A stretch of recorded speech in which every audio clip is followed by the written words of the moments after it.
welcome to the Horror Hangout podcast, where some bearded film fans watch the best and worst horror movies of all time. My name is Luke Condo Kate. I'm joined by my regular co-host, Mr. Ben Errington. And semi-regular co-host, Mr. Andy Conduit Tanner. Hello, everybody. How are you doing? All right. Are we going to bump you up to regular co-host now? I think just call you regular co-host. But then that's kind of weird to say he's regular co-host and regular co-host. Surely it's just, I don't know. We need to find a new way of doing it. Here's regular co-hosts. Here's regular co-hosts first. Co-host regular. Whoever jumped in first. Second, yeah. There we go. I don't want to register at school. Errington. Yes, sir. I'm still raw about registers. And I'll accidentally call you Dad. Yes, I'm your Dad. Oh no! You sound like a video game character who died. Yeah, that's what I sounded. That is what I sounded like as a child. That's not. Right. So I did used to get a lot. People used to always call me. It was either Harrington, or Ben Barrington used to come up a lot, and I was like, "You do really think that would be my name? Like, that's ridiculous. That's like a character from." It's ridiculous. That's ridiculous. All right. It feels like with that name, you'd be like a Spider-Man clone. Yeah, exactly. Yeah, that's true. Yeah, people aren't named that in real life. There's one Ben Barrington listening to this crying somewhere in. He's an emotional sod, though. I do feel sorry for him, Ben Barrington. It's like, we've got a new reporter at the Daily Bugle, Ben Barrington. Peter Farrell's like, you wait till that symbiote gets you. What was the other one called? There was Kane, the symbiote, and it was like he's not passing as a normal Riley, person. The Scarlet Ben Riley, Spider. that's the one. Yeah. And Kane. Jackal, what was he thinking when he was naming them? Ben Riley, Kane.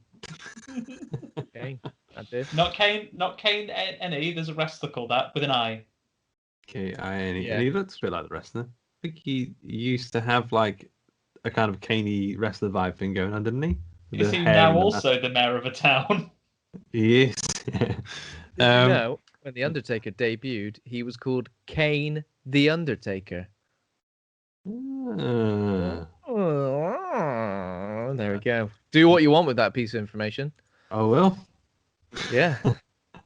Yeah, what's going on today? What do you want to do? News? Real life horror? What we're gonna do? Real life horror. Now I think we decided that if you've experienced a real life horror this week, we can discuss it. If not, we'll just swiftly move on. Has anybody experienced a real life horror this week? Paper, ran out of toilet paper, anything like that? I got a shock of horror then. Stung. What you get stung? Cut myself. Got a little paper cut from a cardboard box. Stung a bit. Yeah. That's unpleasant. That's the worst type. The worst type. Some would say worse than getting your arm actually lopped off. Yeah, because you think you've got away with it. It's like, oh, that's come sharp, but I appear not to be injured. And then it's like it's like that fellow in Resident Evil after he gets lasered. The line just appears. And he falls apart like cubed meat. Yeah. Lovely cubed pork. Thought my hand had been cubed. Imagine working in a paper factory. You'd have to wear gloves all the time. You have to constantly wear gloves. You couldn't work in a paper factory. I don't think they ever did a paper cut in the Office TV show, and they worked in a paper. They were paper salesmen. Surely that would have been a big plot point. Yeah, they had other things the on. USP of their paper that it's got rounded edges. Yeah, stand it off. Yeah, that's ridiculous. So, any real life horrors, Luke? Or have you had a fairly chilled week? Fairly chilled week, but just then when we said, "Has there been any real life horrors?" I had a moment where I was like, "Oh shit, I haven't got any." So that was kind of a real life horror. That was a real. Oh, I see what you mean there. That's good. That's how I want this part of the podcast to be. Probably like meta layers to it. The real life horror being put on the spot. Yeah, it reminded me. That was a real life horror. When we were doing a register at school, I used to get dead nervous about saying here or like yes or whatever you used to say. I don't know why. As it was coming round, it was like I don't know. I just follow it around the room. The names, people's, and I used to get started to shake. as it was coming nearer and nearer to me. It's really weird. Is it because you were just worried about what noise was going to come out of your mouth? Like it could be anything. Yeah, you're like, how do I speak? What's going to happen? I've definitely told you I've had real life experience of this, and I've almost certainly said it on the show. My first day of primary school, and because they did the register in order of first name, Andrew Turner, and I said, what? And she said, no, you don't say what. You say, yes, Mrs. Radford. Fuck you, Mrs. Radford. It's my first day of school. I wouldn't say that. Fuck you, Mrs. Radford. Right? Get out of here. Yeah, fucking bitch. Where do you get off? You're meant to be an educator, and you're humiliating a 4-year-old. Get off. Tell me where. Where do you get off? When's your bus stop? All right. She probably went on for the next 20 or so years of a career, not thinking that it had scarred me for life. But she was wrong about that as well. She probably didn't think about it an hour later. That was it, gone from her memory, stayed with you forever. How did you feel about literally 30 years on? Yeah. How did you feel about like when the class was reading a book and you had to like read a paragraph each or something? Would you like skip ahead and kind of practice your bit in your head? No, our teacher used to randomize it so you wouldn't know when it was your go. Well, the words have not a third one, but the sixth one. Yeah, the sixth word and the 15th word. And it's a switch as you get you every time you got it wrong. Yeah, I don't know why I got really nervous about the register thing, but that I was actually okay at reading stuff. You stood up, didn't you? You stood up and went. When I was in James and the Giant Peach. Excuses off the lectern, miss. I'll take it from here. I definitely used to. It is a real life horror around English in schools. I remember one of the kids, a naughty kid. I think his name was like Ken or Ken or something like Pico. Who's this guy? Ken Barlow. It was one of those names like Pico or I don't know those kind of nicknames. Pico, Titso, Bozzy, Pecky, Pecco. Is one of them.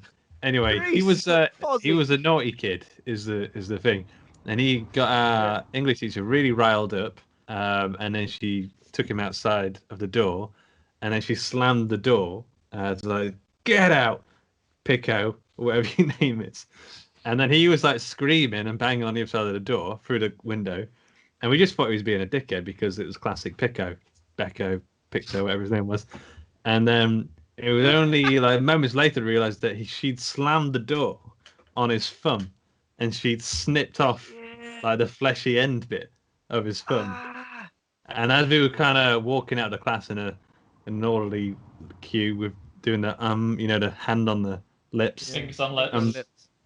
I saw a little. It looked like the end of a hot dog, just on the floor, like a little snipped off bit of hot dog. Yeah. Good job. It was the 80s. Yeah. You can chop a kid's finger off. Yeah. 80s. How old you get? How old is that? How old is Luke? It was the 1880s when you used to have a lump of coal and go to school at a penny farthing. Started school in 1989. I don't know. I'm reflecting my advanced age onto you. Going back to the reading out loud bit, I always used to worry about like saying a word that like you'd never really said out loud. I still get it now, like with names and stuff, with Lee Wano and stuff like that. I think it's your find as well. I remember when I worked in what was that?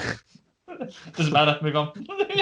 When I worked in telesales, I remember there was a guy sat next to me, and he was going, "Hi, can I speak to Sayaban, please?" Those names are hard though. Yeah, there's a few like that. And I was sort of like, "What's he saying?" CIMH. That CIAMH. That one gets me. It's like Keith or something. IMH. Keith. It's something like that. I don't know what it is. It's just Kim. I don't know. Anyway, so he was trying to say Siobhan out loud, and he was saying Sayaban, and the person on the phone was like, "What are you talking about?" Combat, mate. If your name is Siobhan, then I think you are absolutely within your rights to give people shit when they say your name blatantly wrong. Be like, no, I don't know what you're talking about.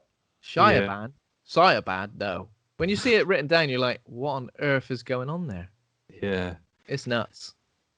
It's like the Irish spellings, I think, of those names, isn't it? Yeah, I get it all the time. I mean, I like it when I hear someone say super. What's the hyperbole? Oh, it's absolute hyperbole. Yeah. Actually, I think my favourite of all, when probably people did that. say, "Oh, I've got to watch my pronunciation," I'm like, I heard that excellent. on a big thing. It was either a big podcast or it's a TV show. Someone said pronunciation, and I don't know. I don't mind it because those people, you can tell they're like Have you they're written to readers. iTunes and written to iTunes and we get their spot in the charts now because we pointed it out. We win the iTunes. belt. Yeah, tuners. What about people when they? It's an Why do people say, "Can you be a bit more Pacific?" It's like, well, we want you to be an ocean, do you? You want me to be an ocean? Is that what you want? You want me to be an ocean? Mrs. Really make him feel bad. Yeah. And this is in primary school. Yeah, that's Mrs. Radford. She's going around doing all that stuff. Another good one. Tupperware instead of Tupperware. I know it's a tub. I understand it's a tub. Oh, yeah. Tupperware. It's Tupperware. It's not Tupperware. I know it's a tub. I understand where the confusion's happened. I feel sorry for you. I really do. Now we've said all this, my new real life fear is that we will say something wrong and someone will point it out to us. I'm going to have 100% said weird things on this show. I've said so many weird things. 2 hours a week of my stream of consciousness. Hell yes, I've said things terribly, terribly wrong. But not Pacific. Not. But I'd never say Pacific ever. Okay, so never catch me saying that. Or if I do, I will immediately correct myself. Well, if anyone does hear for the rest of this episode, or indeed for the rest of time or the past, hear us say a word slightly wrong, we were doing it on purpose as a reflection of this bit, as a trick, and it's deliberate. It's just you don't know how ironically I was saying that word wrong. How many layers deep of irony. Yeah. Okay, moving on from the bad words. Better do some horror news, I suppose. Yeah. Don't know if you saw this. The trailer dropped like not that long ago, probably in a couple of hours ago, UK time, on Tuesday the 2nd of March. There's a trailer for the Aliens Fireteam multiplayer game that kind of looks a bit like Colonial Marines. Yeah. So it's developed by Cold Iron Studios, a Xenomorph-based multiplayer shooter. And it looks pretty nice. It looks pretty cool. Apparently, this is an original story taking place 23 years after the events of Alien 3 in a world where the aliens' existence is no longer a secret, no longer a dirty little secret. Players head into infested locations to eradicate the hive and all of its slimy, shiny monstrosities. So there we go. Nice. I've not seen the trailer, but it's a multiplayer game, so the trailer's about as much of it as I'll ever experience. Yeah, there we go. I'll look at it and go, oh, that looks really cool, but I've no interest in playing with strangers on the internet. Yeah. So maybe if it goes free on PS Plus, I'll play it with you guys. Yeah, that sounds great. That does sound great. I don't know when it's coming out though. This summer, apparently, which is nice. Also, we might be able to go outside for the first time in 2 years. Are you coming out? It's the first day of us being able to go out and do whatever we want. Well, Alien Fireteam's out. I'm playing that with all my mates. No one's online. Neil Blomkamp this week put a tweet out there saying that the District 10 screenplay, being written by Sholto Copley, Terry Tatchell, and him, is like done. So apparently there is going to be a sequel to District 9, which was... Good. I like District 9. When did I've not seen it in a long time. Yeah. Quite old, isn't it? It must be, 10 years, maybe? Yeah. I want to say 2009, but maybe I'm just saying that because it's called District 9. That'd be silly, wouldn't it? 2009! Yeah. Nailed it. Well done. Cheers. I'll take that. What else? A brand new Pet Sematary movie is in the works for Paramount Plus. So obviously Paramount are going to be doing a streaming service. So if you don't already pay for 9 streaming services, Survey. That's not a word. Then you can get ironic. Paramount. It's ironic. I do it ironically. Then Paramount or a PowerPoint plus. Somebody said then it's like PowerPoint. Yeah, so a little bit more a new installment in the Pet Cemetery. Apparently, it's an origins story. Okay. How do you feel about that? The Judd Chronicles. So the 2019 movie made like 120 million at the box office, and apparently it was only a 20 million budget. So clearly, Money Factory. Yeah. What was the guy? Judd. So I guess it's about Judd then. Judd Cousteau. Judd and his wife and it was a dog, wasn't it? Yeah, I'm guessing in this one, a young idealistic Judd will think that dead is always worse, and then through the events of the film unfolding, he will learn that sometimes dead is better, and he'll say that at the end. And then it'll look at the camera. And then he'll look, and then the house next door will just have a for sale sign going up. Yeah, that'll be hammering into the into the ground. Yeah. It's a good ending. That sounds great. That's a good ending. Write that down, Andy. Will you? Write that down. Copyright. We you heard it here first. And last bit of news I've got is that the Jordan Peele produced Rebirth of the Twilight Zone, which I've only seen like 2 episodes of, is apparently going to be finished after just 2 series. Apparently that's it. They're going to go. I don't know if it's been cancelled or whether they've just gone. That's it. 20 episodes apparently. Yeah. They've gone. Well, I've heard it wasn't great. I've heard it missed the mark. Go on, what do you say, Andy? What platform was that on? Because maybe this is part of the problem. I think it was on CBS All Access, apparently. Oh, there you go. I don't know how to access that. Yeah. Access CBS All Access. Well, if you don't know, Matt can help you. Come on. If you don't know. We've all got Netflix. Put it on there. Then I'll give it a watch. Yeah. Yeah. I cancelled some streaming services this week because I was like, this is getting too much. It felt ridiculous. What have you got? got? The cut. So I pay for Netflix, Disney Plus. Well, that's it really. PlayStation Plus, which I guess you kind of include that. I did have the WWE Network and Amazon Prime this month, which I've cancelled both of. Because, I think when you got like 5 and there's like a 50 quid plus chunk coming out. TV license as well kind of counts because you are paying that. It's like am I? Or am I? I don't know, am I? Maybe. What about the van? They bring the van round. Well, it's what is that £11 a month? No, can't be that. I think it is. Last time I put, well, maybe. Maybe. Who knows the answer to that? It's so long Nobody since knows. Ben paid his TV license. I'm in strategic denial with streaming services. So I got Shudder and my TV license annually, so it feels like I'm not paying for it. Yeah. And then I've got monthly Netflix, Disney Plus. I think Karen has an Amazon Prime, so that kind of counts, but like it doesn't feel like it does. Amazon Prime's a weird one because Jinx. All right. Because I use it mainly for free shipping, and then it comes with this extra TV thing as well on top. That doesn't really count. What I don't like about it is that when you search where is this streaming, it will tell you it's streaming on Amazon Prime, but then you go on it and you can rent it on Amazon Prime. Yeah. It's not streaming on Prime Video, and I'm like, that's not cheap, the same. Yeah. It's cheap. Yeah. Annoying, really. So cancel that. £12 a month TV license. So, and you need that if you watch BBC iPlayer. I do watch BBC. You want to watch Death in Paradise? You want to watch another program that's on the BBC? You gotta have one. I think Drag Race UK. I was paying for Audible as well, which is like $7. This all mounts up. Quite expensive. That is quite expensive. Audible. And like an audiobook's like 1 billion hours long, so I find that I go on Audible for a bit and then cancel for a while until I can catch up. By which time they'll have sent me one of those emails that says, "Go on." Have 3 months for free, and I'm like, but 3 months is 3 months is an infinite number of book hours. Yeah. Yeah, it's true. Yeah, real life horror is too much content. That's all I've got for horror news. Unless you guys have seen anything this week, this horror newsy. No. There's the what's it called? Army of the Dead has a trailer, right?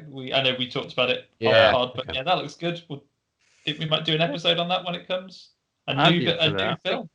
I think we should. That's quite soon, right? Is it like April? Like end of the month? What? End of the month, start of next month. It's pretty soon. Oh, really? I thought it was May. Maybe I completely messed that up. I didn't say which month, Ben. It's either the start or 21st of May, 2021. There you go. The end of the month of May. At the end of March, it goes to April, and then it's May. So we're at the same then, all right? Come on. Dave Bautista is kind of like, he's one of my faves. Every time he pops up in anything, I go, hell yeah, Dave Bautista. So give me Dave Bautista versus zombies, please. What are you going to do with all that money, though, when you steal it? Surely no one's using money in the world of zombies. Yeah, it's a good point, but people are greedy idiots. Net down the coals for your bits. That's not going to happen. You say that, but if a zombie apocalypse happens, there will be people out there who are like robbing banks and shit. Yeah, I like Dave Bautista. He's like, in the Teenage Mutant Ninja Turtles, when you add toxic waste to something, it becomes like a muscle-bound version of that thing. He's like a potato that's had some toxic waste applied to it, and he's become this muscle-bound creature. This is why you really can have like a Mary Piper potato, I think. Which one's like Mary Piper? A big potato. They're not King Edwards. But when I think of Dave Bautista, this is like when people go, "Oh, you play those Gears of War games, so realistic. People aren't built like that." He is a Gears of War man. Yeah. So, Zack Snyder doing zombies. We are going to discuss Zack Snyder's Dawn of the Dead at the end of the month. Actually, at the end of the month. What month? This month. This month. Okay. The month of March. Which should be fun. I've got some other interesting episodes lined up. Go on the Hawk and Cleaver social media to see a little post about what the lineup is going to be for this week. And Ben goes told me to put a draw in him, guys. That retweet button's free. You can hit that as many times as you want, but as long as you hit it an odd number of times, so you don't undo it. Yeah, don't do that. Don't hit it 1,000,000 times though, because that's just silly. Waste of time, if anything, because only happens once. Has anybody seen anything this week that you want to talk about? I've finished The Medium. It was good, and I've started the same team's Blair Witch game. Once I read ahead to spoilers to understand the dog didn't necessarily have to die, then I was like, okay, I can put myself through this, and it's all right. I played a bit of that, but I just abandoned it for some reason. I reckon I played 2 or 3 hours, and so I do need to go back to it. I've got it. I'm a little way in, and I'm thinking first person kind of spookiness. It's not my kind of thing. It's good, and you got a dog with you, which is nice. Going through the woods, I do wonder about thinking for someone who lives in the forest, Blair Witch isn't half keen on video camera equipment. Got to move to town. Bloody love it. She loves it. Born in the wrong. She's like, I was born in the wrong era. Loves mixing the videos together. Loves doing a little spooky thing that comes from the camera. Loves camera crews. The whole filmmaking process. She is dead into it. Move to town, the Blair Witch. I was going to jump in because that's a great segue to talking about filmmaking process and loving videotapes and stuff. I watched Be Kind Rewind this week. Oh wow! Okay. Which is amazing. I love it. I haven't seen it for quite a few years, but it's just magic. Something properly magical about it. It's like it's really funny, and it's got like it portrays its love of like movies and filmmaking process, like Michel side by side. Gondry, right? Michel Gondry, with Jack Black and Mos Def in it, and it's just a good time all round. And it's just a really nice, wholesome film about like loving movies and what movies mean to people and stuff. So and rewinding them, and giving them a good old rewind. Yeah, what's the thing? Jack Black keeps like. He's like magnetic or something, so he keeps erasing videos. So he gets magnetized and he erases all the videos. And then Mia Farrow is like an older woman who likes renting videotapes like every other day. And they're like, right, this videotape's out, but if you come back tomorrow at 7 p.m., we'll have it ready for you. And they go off and do like a Sweded version of it. Yeah. But there's I don't know why this bit makes me laugh, but Jack Black is at one point is doing the theme music for Ghostbusters. Like, right now, sing the Ghostbusters song. He goes, when you're walking down the street and you see a little ghost. And I'm like, yeah, that's a better version. Yeah, so like the films of Michel Gondry, like I'm pretty into anyway. But this I think maybe a bit underrated. Like I don't know if it's spoken about enough. I don't think it is at all. I mean, No. I haven't seen it in a long time. I want to watch it though. Yeah. These modern kids and like these Gen Zs, they don't know about rewinding. Yeah. Yeah. But yeah, You used to have to after you take something on TV, you rewind it and look away because you didn't want to spoil. yeah. Spoil If you anything. look back, oh no, I saw bloody RoboCop. Sorry. So I jumped in there. Anybody else seen anything nice? Andy, you got anything? No, just the games. Nothing else to watch apart from the week's film. I watched a couple of things on Netflix. There's a film called Vampires versus the Bronx. It only came out quite recently, and it's pretty good. I don't want to say it's amazing, but it's pretty good. It's kind of like Salem's Lot within the Bronx. So vampires are moving into the Bronx, and they're buying up all the properties around, and starting to, it's about gentrification, that kind of thing, with vampires. And these three kids who are really into Blade, and they read Stephen King books and that kind of thing, they decide to try and take it upon themselves to get rid of vampires. It's quite cheesy, but I mean, it's a kind of a kid's horror film, if that makes sense. Cool. It's fun. It's good. It does kind of get spoilers. Who wins, vampires or the Bronx? Can you say? Or is it like Alien versus Predator, where people are the real winners? Yeah. I mean, I don't want to say, but it is worth watching, and there's a couple of cool moments in it. Just at the end, it gets a bit cheesy pie for my taste at the end there, but it is good. Also, I watched because I'm going through my post-apocalyptic phase. I was like, I should do the new Planet of the Apes trilogy, the one that's like 2012, 2014, 2017. So I watched Rise of the Planet of the Apes, which is like a pre-apocalypse thing. That film is great.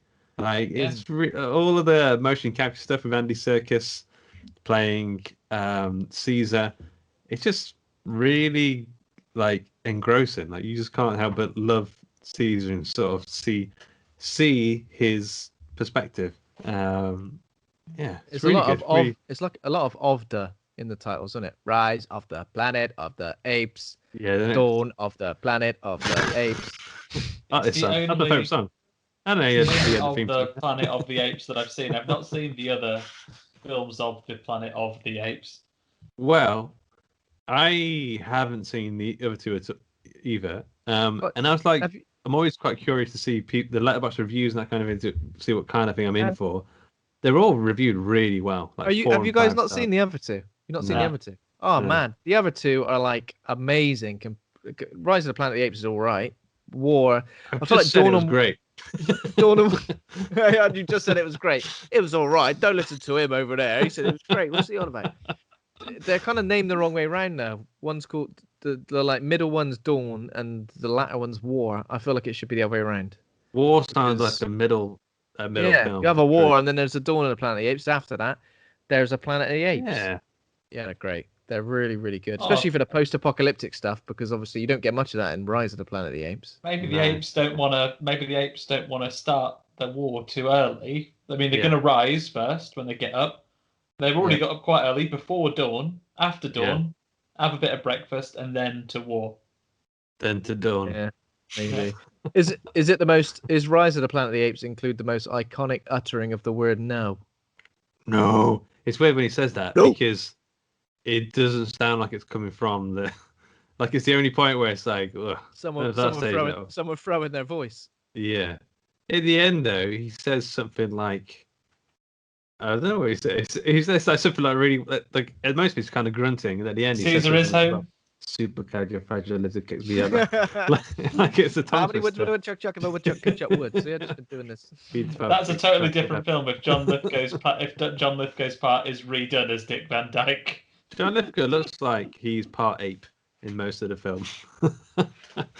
In a good way. He's like the white monkey.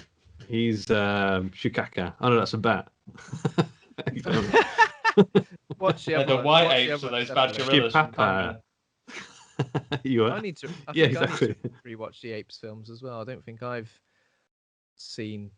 I think I've only ever don't know seen why- them like once each.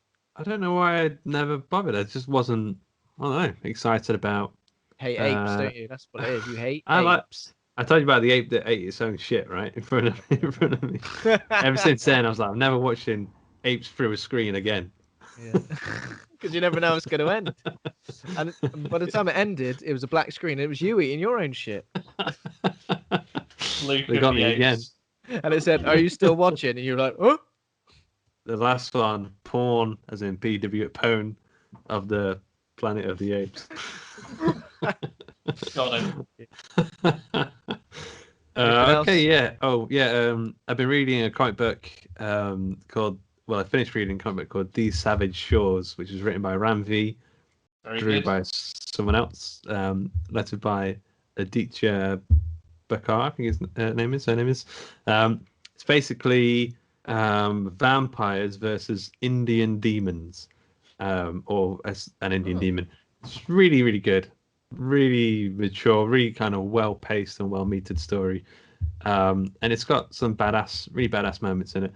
It's probably, I mean, it's been like quite well lauded. I think a lot of people do love this comic book, and it is one of the more exciting comics I've read that have come out in recent times. So yeah, I definitely recommend it. Yeah, really liked it. It's great. Sweet. Sounds good. And I saw a couple of other things, but I'll just quickly go over them. I watched Natural Born Killers because it's been a little while since I've watched that. Always have a lot of fun Charlie with it. Kaufman wrote that.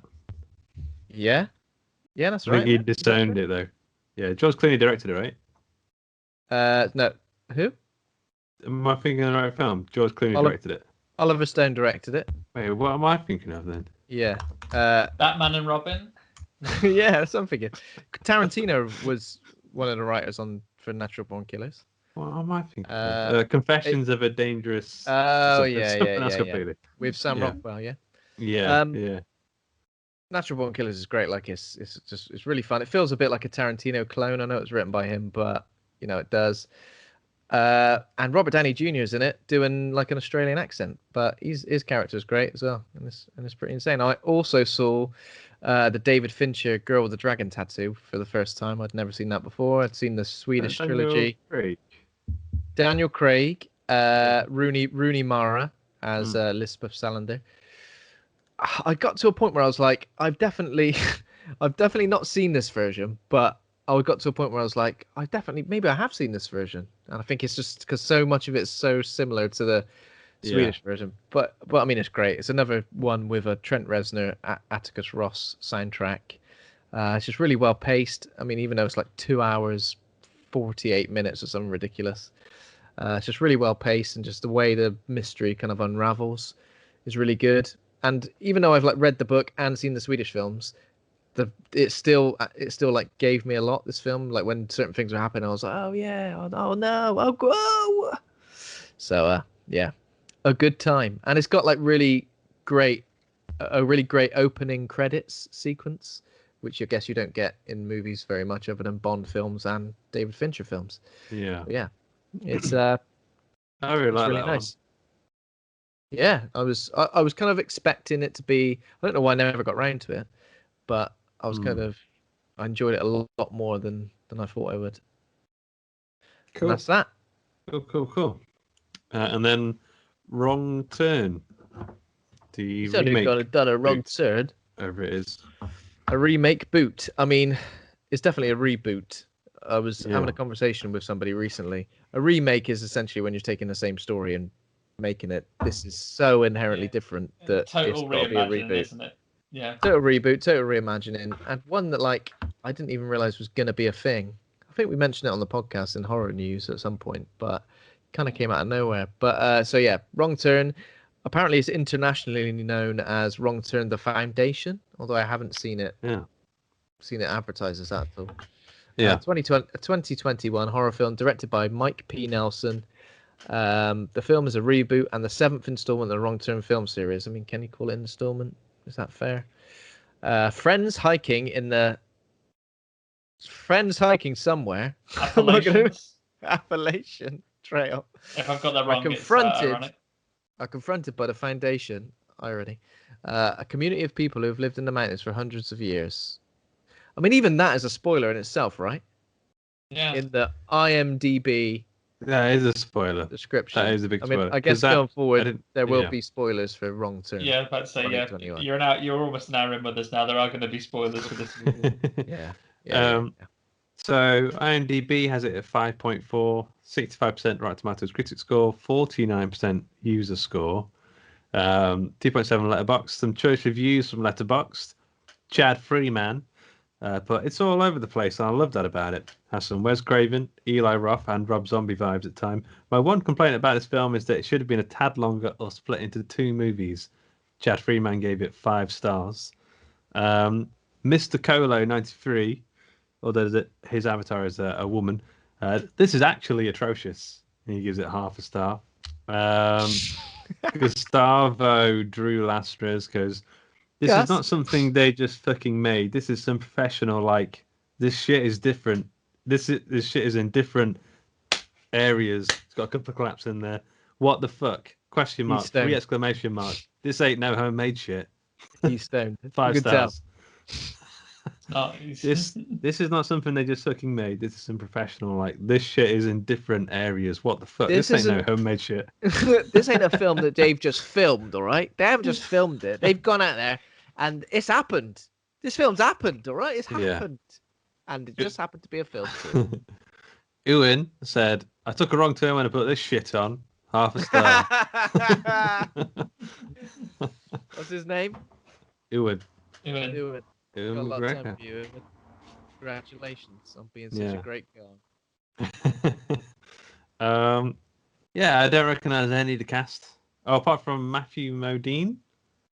Oh yeah, Matthew Modine with his hero vibes.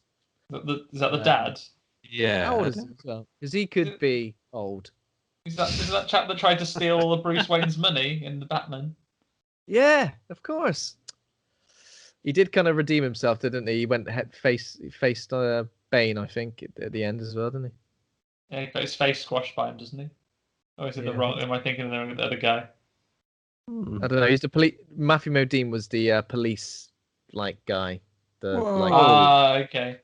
He's the guy in Full Metal Jacket, like the main character. Yeah. Oh, so he is. Yeah. Matthew Modine, 61 years old. Stranger Things. He's the scientist guy. Yeah. That's crazy. For him to appear in it, he sort of he's got his own subplot, and it's he's a bit part odd. of the. Well, let's say this off the bat. He's in one of the 2 or 3 films that is taking place here. Yeah, exactly. Yeah. I don't understand why, because it starts with him as well, which I think was a bit odd. Yeah, we get a little scene with him at the beginning. Just goes to town, and you just get several people being unhelpful to him, and then it goes 6 weeks later, and then the film starts. Yeah. It was 6 weeks later or 6 weeks? 6 weeks earlier. 6 weeks earlier. He's there in the town asking the questions and not getting much help. And then he sits down and has a sigh. And then while he's doing that, he goes, 6 weeks earlier, these people came to town. These people went to bloody town. And, you go to a small town, do you? And you're a little bit different. Everyone's going to want to fight you. Everyone playing pool. Especially if you're really racist to him. Oh yeah. Don't do that.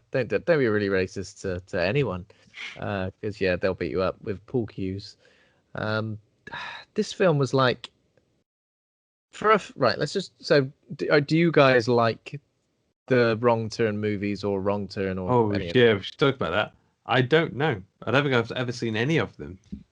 Oh shit. Maybe I think there's an Eliza Dushku one that maybe put on Channel 4. Sponsored by Stella Artois late at night.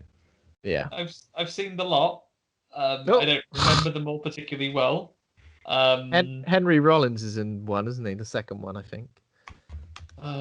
like it's a series that all kinds of blurs into one. After the first one, which is its own thing, and then it gets more and more. It gets more and more surreal. Like it goes from there's some bad blokes in the woods that eat you. It becomes more and more these are mutated inbred cannibals, and then you have all of your various groups of people stuck in the woods. You have a busload of prisoners, and then you have another one where it's Zosha from Holby City as a sheriff, and they've locked one in prison.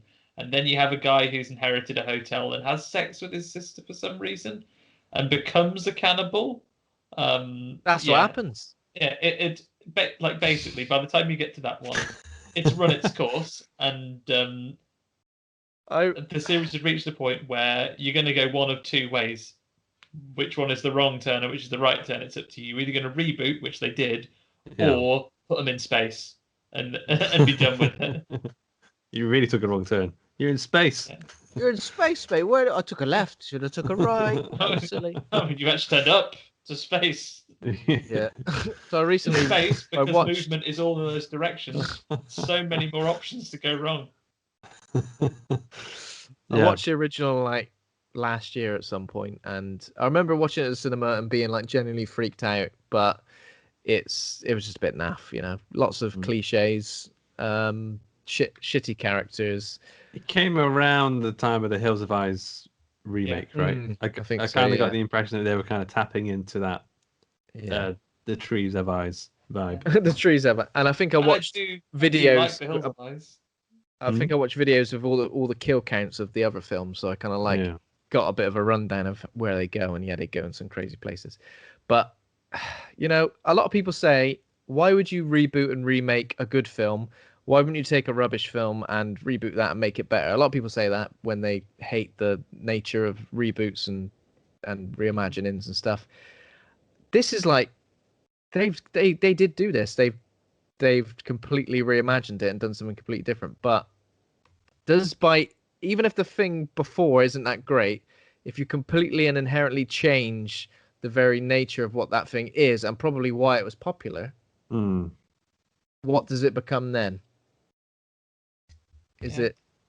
I can see how this, can see how this fits in. I can see how it fits in with what they were originally thinking, but I think they've deliberately tried to turn it on its head. We'll come to it when you see how the way the characters relate, but it really comes down to the fact that the society we live in a society, unlike fucking Jared Leto, where they had a society where these outcast people were out living their own life, and they were there really trying to disrupt the civilized people coming in there. Now we disrupt it where we see the leader talk a little bit later on, how actually they're doing pretty well. They're not after really disturbing what people are doing in regular life. And in many ways, the kids that are out there, quite a lot of them are quite horrible, and they're quite judgmental of these people. And I think that's maybe is that a comment on the characterization of the baddies in the original? It becomes very general, speaking to people that live in rural communities as being inbred cannibals. By the time it got to the end, is it commenting on that? So actually, you look at that pink finger you're pointing. There's 3 pointing right back at you, you kids. Yeah. Maybe you're cancelled, and many of these guys are cancelled. 3 pointing right back at you. You're trying to say that inbred people who live have got 3 fingers instead of 5. Is that what you're saying, Andy? No, but your thumb's pointing up. Only 3 fingers are pointing back at you when you're pointing. Pew, pew. Yeah. Oh, okay, I got you, mate. Don't cancel me. Don't cancel me. I'll cancel you right back. But I mean, I wasn't particularly a big fan of the franchise of Wrong Turn, but I guess everything that kind of made Wrong Turn, they've kind of removed, stripped it out, and then it kind of loses any sort of sense of identity. It kind of feels like The Village a bit. I kind of liked where it was going for maybe the first 30 minutes. The last 40 minutes is basically a video game, basically. Oh, man. Right. I don't want to talk about the ending just yet, because obviously we'll get to that. But, my God. I was just... My head was shaking so much. I was just like, for fuck's sake. They're gone. Well, So the dad goes to this town, and then they say a woman tells him, "Your kids were here. They went into the woods, and I told them not to step off from the trail or whatever." And then we cut back to the kid says, "Jen, Darius, Miller, Adam, Gary, and Lewis." Jen is our main character, our protagonist. She's a strong, independent woman. She goes for runs. I mean, that's it. She goes for runs. She's very friendly to the locals. She kind of calls people out on their bullshit. She like, you know, if someone says something like slightly inappropriate, she like says that's kind of shitty and here's why. So I mean, it's a very sort of modern. Oh, and that's it. We're shown she's capable because she changes a tire because the tire blows. And that's right. She's the capable one amongst this car full of people. Yeah, she says her dad taught her that, and we could tell that from the way Matthew Modine was looking at tires earlier in the film. He was like, I want to change that. I want to change that. It's fine, Matthew. I've just put it on. I'll give it a change. Come here. You see him working as pit crew. Just whipping their tires on and off. Yeah, straight off. So also when they're in the pub later on, they're eating some dinner. This guy comes up to them.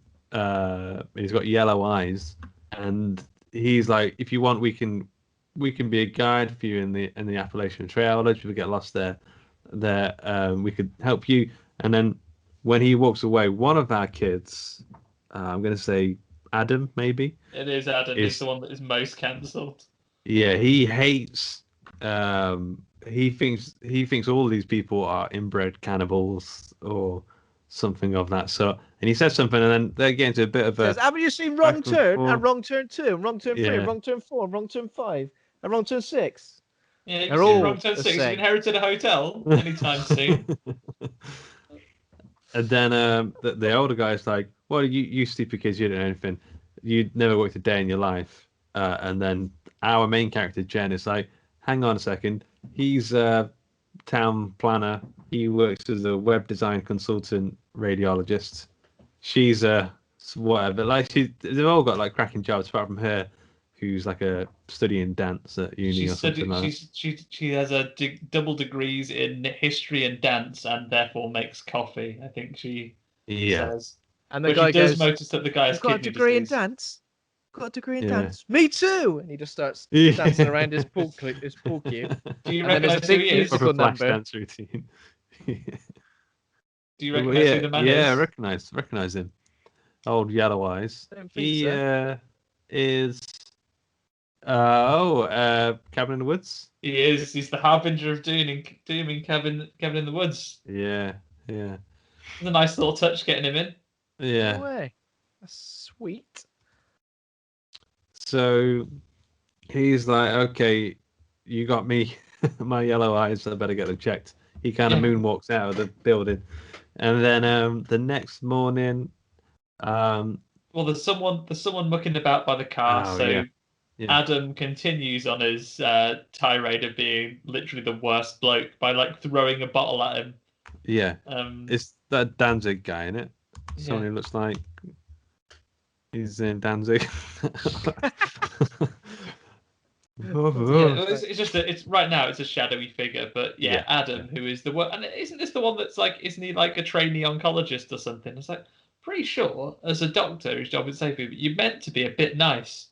He's a real arsehole. Don't they take an oath that they will never hurt people cause more harm? Them. Yeah. They will never bottle them. Yeah, it's one of the. It's like it's the first fundamental like part of the Hippocratic Oath, which, in not so many words, is you mustn't bottle people. Yeah. And he swore an oath to that, but Adam, he's obviously on his holidays and thinks, bottle people all I want. My GMC number is safe. Yeah. Yeah. What happens next day? Jen is like going for a run. She meets a woman called Edith who's selling some tat, and a little girl called Old Roofie. Yeah, buys it off. It's like $10 for like a, what is it? Bit of skin. Bit of dried skin. It's basically like beef jerky. Taste it, it's human. Yeah. See, now even we're jumping to conclusions saying that the small town They're people are cannibals. cannibals. I did think it What's would wrong be with us? skin. They look like little flaps of fit, and I thought, oh, later on they're gonna Oh, string that them looks up. familiar. Yeah. That looks familiar. It looks like a bit of there's bits of hot dog, a little sliver of hot dog all laid out, and you're like, that's little bits of finger. That is. I've seen It's that before somewhere. Beto's fingertips. Beto now. I reckon it's a nice bit of smoked fish or something like that. Probably just something nice. Yeah. Yeah. You keep living in your fantasy world, Andy. Yeah, don't you cancel me like Adam. But yeah. I keep saying don't cancel me. I feel like the more you say it, the more it's going to gravitate towards you. Don't protest too much. Not protest too much. Cancellation. Is Rufy a returning character? I'm pretty sure there's a Rufy in one of the old ones. Oh, maybe. Rufy. Every keep saying Rufy, I just keep thinking of the Rufio, the kid from Hook. What? I thought you were saying like the pill, not Rufio. Yeah, like the pill. Like from Hook. Yeah. Rufio. So what happens? They go on a lovely peace. hike. They go on a lovely hike, don't they? And then is it Darius is the dude who's like there's he some wants to go Civil and War see the monument. 200-year-old fort. But before they do that, they have a lovely montage of the things you do on a hike. What do you do on a hike? Do you maybe have a look, maybe take some photos? Not these guys. What they do is look at some scenery and all take it in turns to shout as loud as they can. Oh yeah, that's pretty fun though. Isn't it? Spoiling What would you shout? Nothing. I'd quietly respect the beautiful scenery. Yeah, come on, kids. Come on now. You don't need to just go out there. I've gone somewhere quiet. So what I will do is bollocks, bollocks to the lot of you. That's what I shout. Bollocks to the lot of you. So anyone who heard it, just. I think I would shout something. I think I'm the kind of person. Right now, I'm thinking I probably wouldn't, but I think I'm the kind of person who something bottled up would pop. Yeah, and you'd shout, anyone who lives out here by choice is an inbred cannibal. Yeah. Damn, the consequences of me saying this be damned. Yeah. I know what you'd shout, Andy. What's the teacher's name? What's her name? Oh, Mrs. Radford. God Radford. Mrs. Radford! Fuck you! Yeah, maybe now you mentioned that, it would be nice to go out to the wilderness and shout that. It would be a no, you go and shout here. You finally get to answer properly. Here! Here wouldn't have worked. The answer she was looking for was yes, Mrs. Radford, which is only just met her. Known her for 10 minutes that committed a name to memory. I think our teacher, our form teacher was called Mrs. Poffit, which now that I think about it sounds like a Harry Potter teacher. It's not a real teacher name. Snacks, you feed Pokemon. Where did you grow up? In a fucking fairy tale? So yeah, what happened? So the wrong turn in this film, wrong turn, isn't taking the wrong turn on a road. It's literally taking a wrong turn on a trail, which is kind of like. It's when you directly ignore the advice that at least 5 people gave you in the previous night, saying, do stick to the trail, mate, because if you don't, it's really dangerous. So don't. He goes, should we not stick to the trail? And then immediately one of the characters almost falls into oblivion. And then the moment, she gets pulled up from, Mila, she gets pulled up from almost falling off a cliff. She's Adam's girlfriend, Adam, the worst guy. And then he immediately then runs away from her and leaves her in the path of a massive log that comes rolling down the hill at them. Yeah. That's pretty. This is pretty terrifying. This was like, I think I reacted the same way as the group did. I was like, "What the fuck?" Yeah. No one runs sideways. Everyone just trips down a hill. It's just a natural occurring instance in the Appalachian Trails. Just falling logs. I think at this stage we're obviously supposed to think it's not natural. Yeah. But this film doesn't play out in a way that like satisfies like me in terms of what happened there, because I thought we were going to find out that a trap was set and this happened. It must have been a trap, right? Really, it must have been a trap, because trees don't fall that way. It would just. I mean, later on when Matthew Modine is going, the guy there is saying there's loads of traps. Watch out for traps. What's the point of a big log trap though? That's gonna if it's for hunting, it worked. It's gonna smash your deers that you're trying to get, but. My theory You know what they is should have done? Yeah. Go on, what's your theory, Andy? Go on. at the top of that hill, if you go to the top of the hill, the events of Final Destination 2 are taking place. This is all part of the design. There's literally a freeway. Just they don't have to worry about getting lost. There's a freeway. Like, can they hear it? Can they hear the trucks? Idiots. You know what you're supposed to do when a log like that is rolling towards you as well? Just jump up and run on top of it, like in a cartoon. Or watch its pattern for bounces and let it bounce over you. Yeah. I'd fuck that up. I'd fuck that up as well. I'd jump in, it would bounce upwards with me or something. Yeah. And my last thing would be like, oh, bloody hell. Dead. You guys would be like Gary, because that's what happens to him. Everyone else just trips down the hill and gets a bit of cuts and bruises, but poor old Gary gets a log right in the old Gulliver. He gets some right in the everything, to be honest. Yeah. It's brutal as well. Like, this was like, in terms of kills, this looked like, you know, sometimes when you see something online and maybe you shouldn't be looking at it and you think, so that's someone actually dead. It looked a bit like that, where I was like, oh god, that's you know what, we'll have plenty to dig at this film at, but I think the effects when they go for a gory kill, like, they're effective. It's unpleasant to look at. Like, I would say maybe just a rung below the likes of your Midsummers and so on. It's heavy stuff. Yeah. And this is where the group kind of like all pretty much turn on each other straight away, you know, blaming each other. I think Adam ran away from shoves Mila over and then oh yeah, Mila, that's right. Shoves her and pretty much leaves her. Gary died. His boyfriend, what was his boyfriend's name? Luis. Yeah. His boyfriend's obviously devastated, as you would be. He sort of blames Darius for the fact that they wanted to go off the trail. It's all pretty much fallen apart pretty much immediately, but you know, a log has just killed one of you. Yeah, and this is one of the bits I hated the most, and for all the things I will let this film slide by, this one he basically mollifies Luis by saying, because he doesn't want to leave his body out there as it gets late and they're lost and it starts to get dark, and Luis says, I'm not leaving, you know, Gary out here smashed by a log.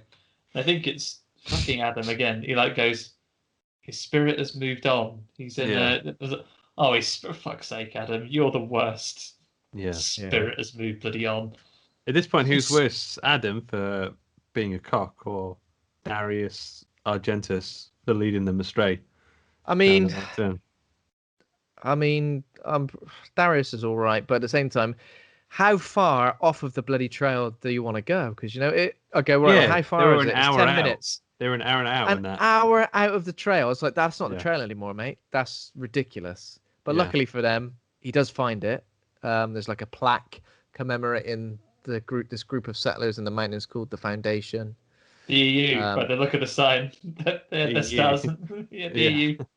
It's an EU-funded site. Yeah. It's a what?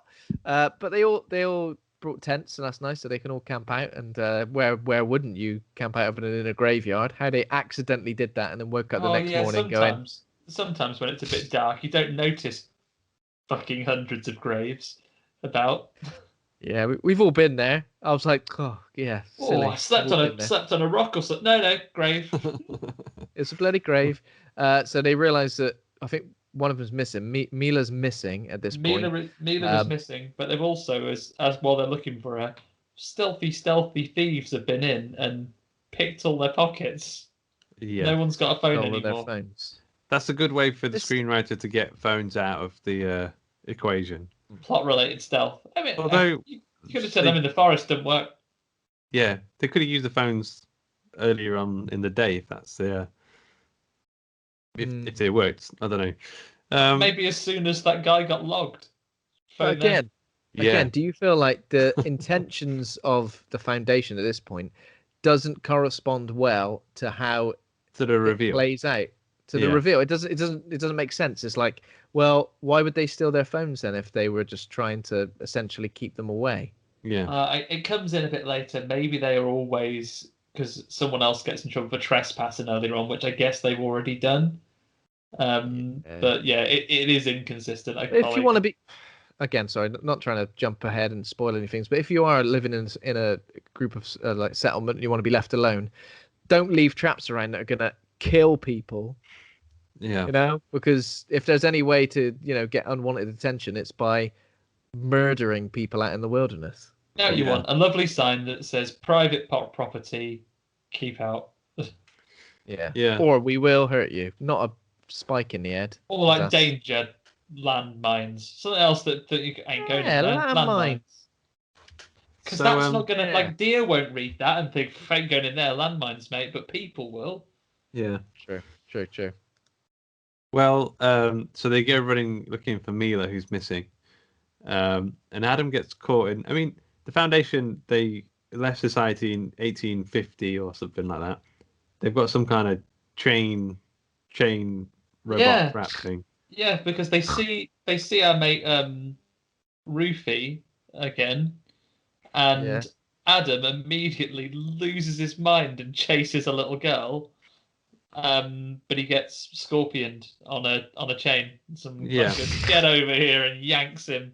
He gets slapped off, doesn't he? Into the floor. In a way, I know there's a lot of scenarios here where you're like, okay, they've misunderstood the intentions of whoever, but a lot's going down that's going to make them think that they're being... I mean, one of their friends literally just died from a rogue log, which you're going to assume was pushed in some way. Now you're caught in like a chain trap. All your phones have been stolen. You think one of your group is missing. The reveal is that they... Don't jump ahead, but the reveal is that they did not intend any harm on this group of travelers, these kids, but they stole the phones. Why would they do that? Unless they had bad intentions. Maybe they wanted phones. Maybe they're quite happy to just rob the phones. But what they know what a phone is? What's it? Do it. They go down and sell. They go down and sell those little things. And you have a table. Oh, that's true. Where'd you get a table from? From 1850. Well, you're supposed to be living. Got to run that's your a trestle Etsy. table. That you fold that in. That's technology. I was under the impression that they were living. Within the means of. They say they don't like technology, but that Edith who's going down to town every day, she was having a wimpy every day. Definitely. A bender and a bun. I'd do the same. Yeah. Yeah. But you got any dinner tonight? No, I'm full. Why? What did you? What did you have? Got a whole elk here to eat. You said you're gonna eat it all. Got a whole leg for you. Oh no, I'm full up. No, I'm not hungry. What's that? What's that wimpy burger Shark Boy toy in your hand? I made it. Oh right, okay. It's good. Yeah. They wander about. Adam has been, after he got cancelled, he got scorpioned off, and then they find him moments later being carried in the same way that Ewoks would carry people. He's like trustled up on a little stake, and they're carrying him along. They're gonna cook him, surely. That's the cooking. They're gonna put him on. They're gonna put him on a little rotisserie and turn him around. So this film tries to obviously jump into conclusions based on what people look like, what their lifestyle's like, but I don't think there are many conclusions to jump to other than you're going to take this guy away and kill him / eat him, whatever. Communicate better, because they speak English, right? That's the problem. I think that's another problem, that they speak, and it doesn't seem to be. Some of the people seem to be bilingual, but some of them speak English exclusively, and some of them appear exclusively to speak the language of Skyrim. But just communicate with these guys. When these guys are losing their shit and saying, "What are you doing with our friend? Where's our other friend? Did you do this?" Take these scary fucking masks off, which are like serial killer masks, like folk horror. Just jump into conclusions. Modern society has been poisoned to such a degree that we think that everyone who lives in the wilderness is a mutant cannibal. Yeah.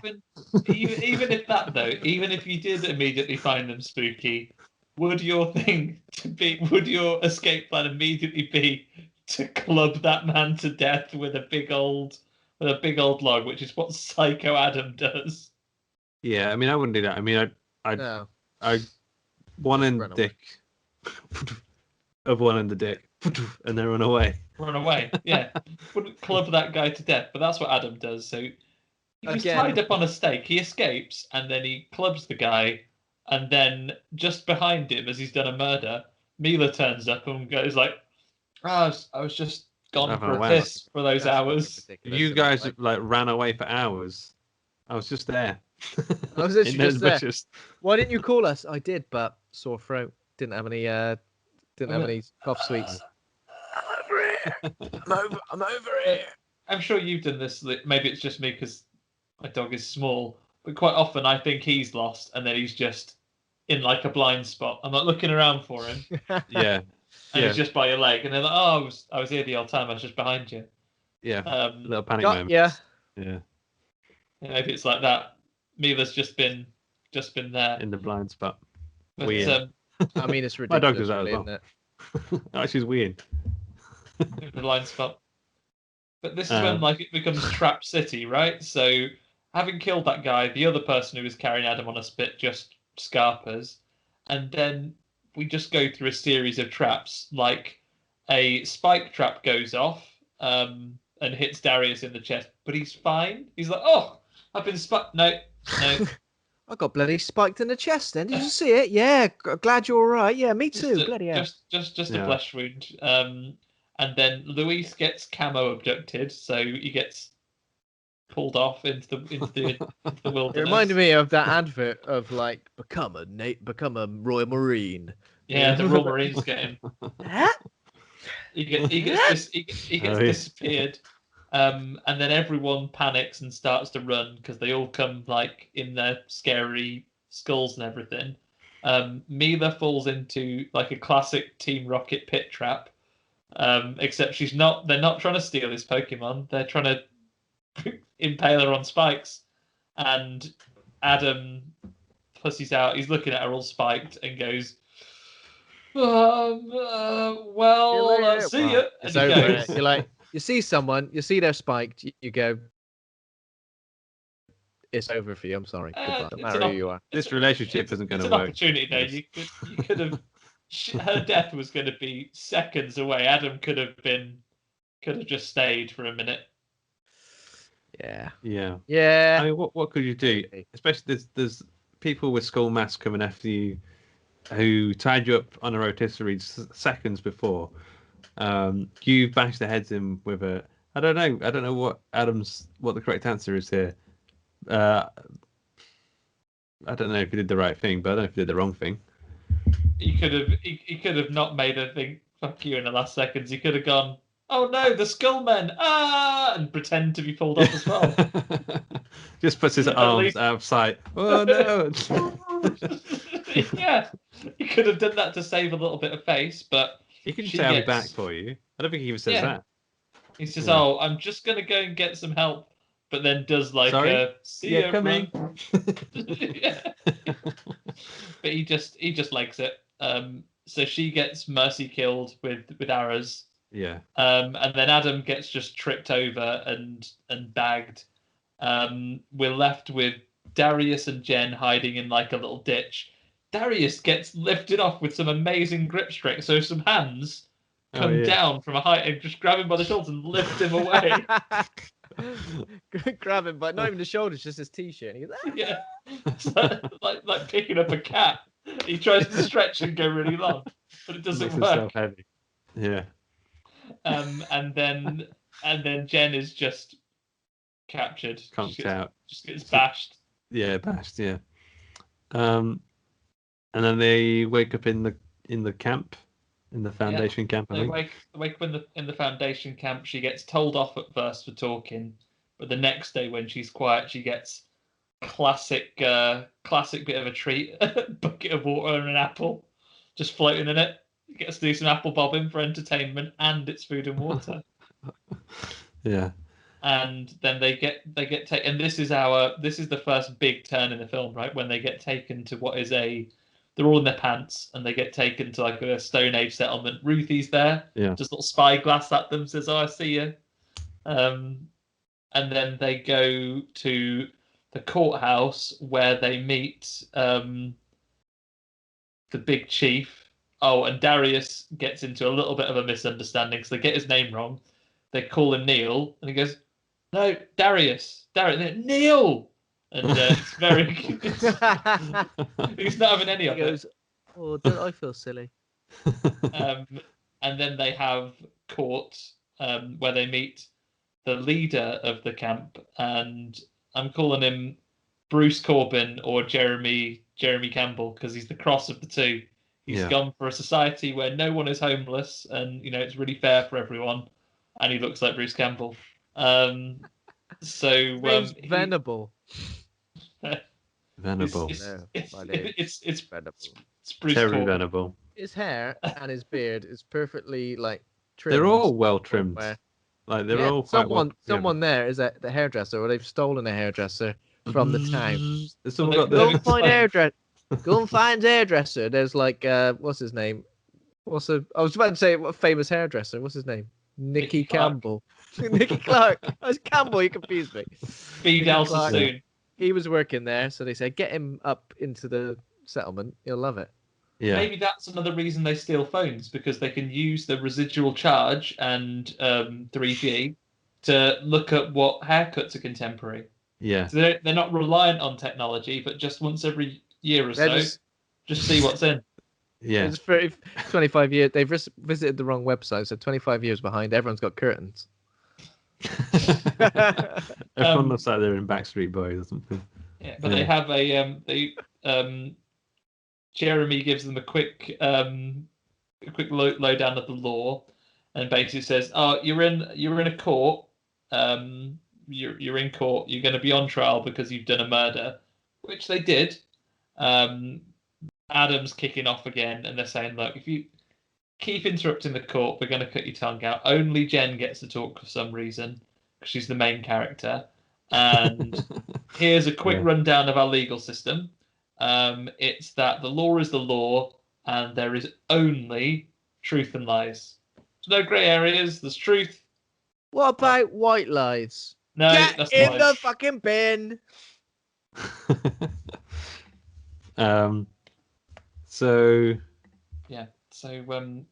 There's truth and there's lies. That's the legal system they're going to be dealing with, and then the witnesses all come out. So first, a guy who looks a bit like but isn't Benny from The Mummy comes and says, "Oh yeah, I've been watching these guys in town. They've been throwing bottles at me. They were having a go at all the locals, and they say absolute bullshit about us. They said that we're all cannibal inbreds that inherit hotels and have sex with our sisters." I mean, it gets framed in a way that really does incriminate them. Okay, and I understand that they've killed someone, yes, but it's not like this lot are just load of innocent people. They've literally set lethal traps around everywhere, and the series of events, misunderstanding or not, in terms of communication, there must be some understanding of what has happened and why they reacted the way they did, rather than just going truth or lies. It's a very simple legal system, Ben, and they have gone to the trouble of explaining it. And let's face it, Adam's a bad bloke. I'd have just sold him out. Yeah. It's like, yeah, he did done a murder. Yeah, I mean, they get the opportunity to sell him out, but they don't, and then she says, get a witness. Well, what happens is they go, "Okay, so did Adam do a murder? Yes or no?" And Jen says, "No, he didn't." And then they bring out the star witness. Guess who it is? It's bloody Rufy again, isn't it? Yeah. And Rufio. then Loves it. Yeah, Rufio. Bruce Corbin says, "Right, which one of these guys done a murder?" And she goes, "Him." Gives him the finger right in court. Gives him the finger. Yeah, this guy. Adam is to be sentenced to death. He immediately proves his bad character by breaking free, grabbing a knife, and threatening the only child in the room with it. But they soon capture him again because the little girl has a knife and gives him a shanking. So she shanks him. He is captured, and then because they have lied in court, they are sentenced to darkness. Nice going, Jen. I'd be like, oh, darkness isn't that bad. I mean, it Oh, could be compared to what darkness. Adam's about to get. I quite like darkness. I can have a Yeah, lovely sleep. Oh, Yeah. you got me bad with the darkness. Oh, you really showed me. I'm really scared of the dark. Maybe they've got all of their first album. Like, just one of the people that wandered in there had all the copies. Darkness. And guess what? You're going to be in trouble because here in this technologyless society, got nowhere to listen to it. Like, we like just reading the lyrics off the little sleeve. Reading the lyrics. Yeah, the sentence is darkness. And then they take him to the execution room, and Jeremy Campbell asks them, okay, so how did he kill Matey? And again, bearing in mind you've already lied, Jen, you could have said, oh, he fed him loads of chicken nuggets and he died, or or they wanked him to death or something along those lines. But no, she goes, oh, he was he got wanked him to death. They didn't. No, they didn't. They wanked him to death. They did. There's only truth and lies. Jeremy Corbyn's like, okay, gets the lube out. Shit, I bet that'd take ages. But in many ways, then she chooses to go with the truth option this time because got bashed in the noggin with a log, and then Jeremy Corbyn goes, yeah, all right then, guess I'll do that, and then he bashes him, and Adam's gone. Yeah. And then they take them off to give them their sentence of darkness, which is I think they've gone a bit far because they say, oh, it is darkness, and it's just a big old cave. And they say, right, in there, you're going to see, hear, and speak no evil. And I was like, hang on, Jeremy, you can speak and hear evil in darkness. It's just like, you've added a dimension to this which is uncalled for. The amount of people they sentence to darkness as well later on, there's like more people in darkness than there are in the camp. They're very quick. Again, we're supposed to feel some sort of we're supposed to feel like, these guys have been treated bad. They've made a mistake by judging them. They are assholes, regardless of what society they want to live in, where they got their own rules and whatever. They're still assholes. Yeah, in many ways, but maybe over time they've just got over reliant on darkness. There's no nuance to the legal system. But they have eliminated homelessness because this is what he says when he's making them feel bad about being murderers. So that you've come here and you say that we say that we're savages and inbreds and cannibals, but we live here and we're really nice. We've got no pollution, no drugs, no cancer, no poverty. Yeah, no wimpy, no wimpy. Yeah, the rappers get here somehow. I don't know how that happens, but No noise pollution. They end up in the darkness. Yeah, no noise pollution, but there is a big freeway from Final Destination 2 running just over there. Just don't worry about that one. Yeah, but apart from that, though, they've eliminated most of modern society's ills. But it's because of this reveal that Jen is able to play a trump card. Luis tries to escape and gets knife thrown and hamstrung, and then gets his eyes put out for darkness. To be fair, though, because if they're putting their eyes out anyway, they can keep the people in darkness in a really well lit place, but just to facilitate their comings and goings. Just keep them in a field. Yeah, Be easier to look after them out there. It's much spookier though when they're walking through the darkness. I guess so. They are hopefully looking for a spooky aesthetic. So they're leaning into that spooky aesthetic. But he puts Luis's eyes out. And he's about to do the same to Jen and Darius when she goes, silly cunt, you're being very wasteful. And he goes, oh, no, you've called me. I don't want to be wasteful. What can you do? So, Darius, she really sells Darius hard and says he's a town planner. He knows how to make things. He plans towns for a living, non-profit as well. So he's also a good bloke. He will make your society great. And he can improve things and repair things. And goes, and how about you? And bearing in mind, she isn't just she has a double degree. She could even, for all she knows, they really like the arts. They might really appreciate they're into history. Some they dance love old stuff. Yeah, she should really do that, but she doesn't. she sells herself really short and goes, "Can I have babies? I guess." Yeah.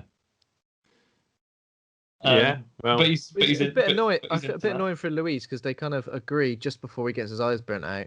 Oh, we're gonna stay and take part and live in this society with you, and I'll be your wife. And couldn't have thought of that a few minutes earlier. Now Louise is completely blind. His boyfriend's had his head caved in by a massive log. He's had a shit couple of days. And let's be honest. And let's be honest as well. Louise has barely had a line. He's barely had a line. He's like, give me another line. Also, in darkness, like, are you fed when you're in there? Yeah, he's got an apple. He's having an apple later on. An apple, figure made of apples. You get an apple in a bucket every so often. Great. Yeah, you just run into the wall head first, wouldn't you, and kill yourself? Yeah. Could you find it? You never know where the wall is. It's a really long corridor, and you just keep running down it forever. There'll be a wall here in a minute. If they've got you anyway, you might as well try to be a pain. Even like if you're deaf and blind and I see what you mean. I'd make some weird noises. And in darkness, yeah, you could do some things like just piss everywhere. I guess just really wind them up. Yeah. Just be a nuisance. That's what I feel like if I was on death row. I'd be like, knock.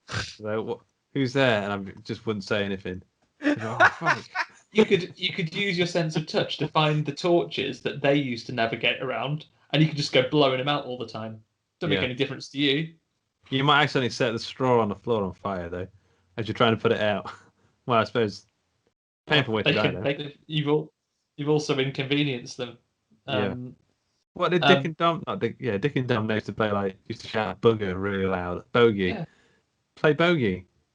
Take it in turns with the other darkness people. Even though they've cut your tongue out, so you can't say anything. You can still make din. Yeah. There's loads of stuff you can do. Yeah, you've got loads of ways to entertain yourself, and you could have a touch version of Rock, Scissors, Paper. You could play that all day. Yeah. It'd be difficult to make sure someone doesn't cheat. Yeah. You do 3 fingers, 5 fingers, or 1 finger. Hang on, that's not your finger. I'm so lonely. Again, you could work some stuff out anyway, but either way, they accept their offer because Jeremy Corbyn doesn't want to be wasteful, and Darius is immediately accepted. They give him a knife and a beer, and they assimilate him within seconds. Yeah, he's like the Borg attaching him to someone. He's dead into it. So, come on, we're mates now, and then you have got very cool hair. She's done all right because she offers to be someone's wife. Not just anyone's. She gets to be Jez's wife from the beginning. Yeah. And then it cuts to and then it goes back to Matthew Modine. But I mean, we don't know how long this has been. I mean, it's been a week, 2 weeks. Yeah, he's been there for a bit because he's on the phone to his wife saying it was another plot point. Like it's her stepmom and she doesn't get on with her, but that comes to nothing. Yeah. That does come to nothing, and let's remember that as well, because that is kind of brought into the ending as well, a completely unnecessary and something with no impact to do with the mum as well. God. So that's just awful. We'll come to that because this is when, basically, what we've gone through. This could have just been a film, right? This could have been you could have just pumped a little bit here and there, and you could have had a good 85-90-minute film, which I think would have been okay. Which the ending was, they end up staying with the. They end up staying, and you can do another one if it does well enough, and it's a complete story. Yeah, I mean, in terms of logic, there would be a lot of questions asked, but fine, yeah. Especially if you were doing a follow up to this, I think you've probably had enough action, you've had enough body count for a horror movie. You had them maybe getting a couple of the other guys in an attempt to escape. You've got a little something. And maybe the next bit is they've been missing for years. Yeah. And you can do this you could film them back to back and because not then increase your budget too much because then you've got a whole nother film. Yeah. Because then it's much more believable when Matthew Modine goes in, and obviously one of them, his daughter, is kind of playing the role, playing the game of trying to get on side with the others. But the other one is like, nah, I'm going to stay. How long have you been there, you idiot? So I reckon he's been there between Idiot. He's been there between 6 and 8 weeks, and in this whole section, in a bit, they say like, "Oh, how will you ever go back to your life after 6 weeks?" Quite easily. That's Yeah. like school. That's school holidays. That is. Some holiday. That's like you've been playing out with your friends, riding your bikes all the time in the summer holidays, and it's I'm back to school tomorrow, and then one kid who's been expelled or something goes, Not for me. How will you go back to your Right? We got to go to WH Smith and get all the stationery stuff. And you're like, oh no! Yeah. Not this guy. He's staying. But yeah. So basically, let's get them to where they meet this bit, because this bit's all fairly inconsequential. The dad has almost given up. Then the lady from the Airbnb comes and says, "Oh, hey, I might be able to help you." She goes up and sees his nephew. He gives him $5,000 and says, "Yeah, I'll take you to see the." Oh, he gets beaten up by the local townspeople who say, "Leave it, mate. Just get out of here." But the lady from the cafe, from the hotel, thinks she can help. He agrees that her nephew is going to take him into the woods. He's going to be the guide to find the town. They last all of 2 minutes before they defuse one trap, but then one guy falls down a pit, and then while he's getting out of there, a big Sonic the Hedgehog spike trap from the Marble Zone comes down and smashes him, smashes them both to custard. However, how long did these trackers that he paid a substantial amount to accompany him? $5,000. How long before they got? Not long. Literally, the second trap they encounter. And like they defuse one trap and go, "Oh, sneaky fuckers," but then immediately fall into another trap which gets both of them. So if they'd lived here, they live in this area. They must know that society have been there for a long time. They must understand that there are going to be traps. Surely. Yeah. How are they alive to this point? Well, too late, because they've been got. But thankfully, the dad is, when it comes to avoiding traps, like the others, the people who've lived in this, this town, and they know the society and they know the type of traps they set that get killed immediately. That are good. But the dad, in comparison, is the Prince of frickin' Persia. So he's dodging out of the way of them. He's wiry. Matthew Modine's like long and wiry. So he's like, ooh, whoa, man. Body popping his way through all the traps in the woods, just like that.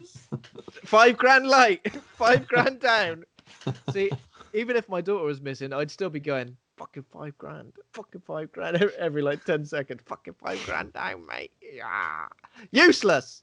To be fair, they're dead. He could have lifted it back out of their pockets. Did they have it in their? Yeah. Was it in their pockets? He just takes the massive hand cannon off one of them, because that comes in a little bit. But he gets captured. He avoids the traps, but gets captured. And they bring him along to and he sees Darius, who's like, "I don't know you, mate. What's going on?" And then while he's talking to get Darius, he gets arrowed, and his daughter Jen is also totally in with this cult. Sees Jeremy Corbyn, and he says, "Trespassing, that's darkness, I'm afraid. We'll do it in the morning, though." Darkness, everything. Oh, bloody hell! Called him the wrong name. That's embarrassing. Darkness for you. Oh, for God's sake. I hate the whole thing as well of Jen like pretending, like all serious faced, like, "Dad, I haven't seen you in how long. I've got to keep up this act in order to make sure that they don't kill me as well." It's just like, it's ridiculous. Yeah. It annoys me. And then, so Jezza is talking to Jen in bed that night, and she says, "Oh, are you not a bit sad? It is your dad." And she goes, "Nah, I made my choice," and then, straddles him.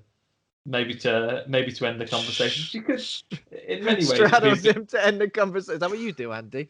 Oh, I've had enough of this conversation. It's going nowhere. Postman. That's a straddling. Yeah. Postman. Okay, corner shop. In many ways, though, we laugh, but it would end the conversation. What are you doing? What are you doing? Start a completely new one. Yeah, but she could, at this point, there could have been a little more nuance to it. She goes, "Oh yeah, appreciate it. It is, you haven't turned me into a zombie or something. Like, yeah, it is my dad, but Yeah. And maybe she could say, "Do you want to just not give him darkness? Maybe just chuck him out." But no, she like goes, Yeah, oh no. yeah, give in darkness. Do you not recognise him? This is your dad. Nah. Do you does it not bother you even slightly that he has this horrible, in some people would argue worse than death punishment of darkness? Yeah, even if she was going to be into it, say, oh, yeah, maybe just kill him because rather than stick him in a hole forever. But never mind. So after that, the dad is in a pit, and then he opening the gate in the dead of night, and it's Jen. She's not bad and wrong, and after all, she was just waiting for Jeremy Corbyn to be asleep so she could rescue him. I only shot you to not raise suspicion. Like, I would fuck that up massively. I better shoot him to not raise suspicion. Shit, I shot him in the head. How long have you been practicing your arrows every day?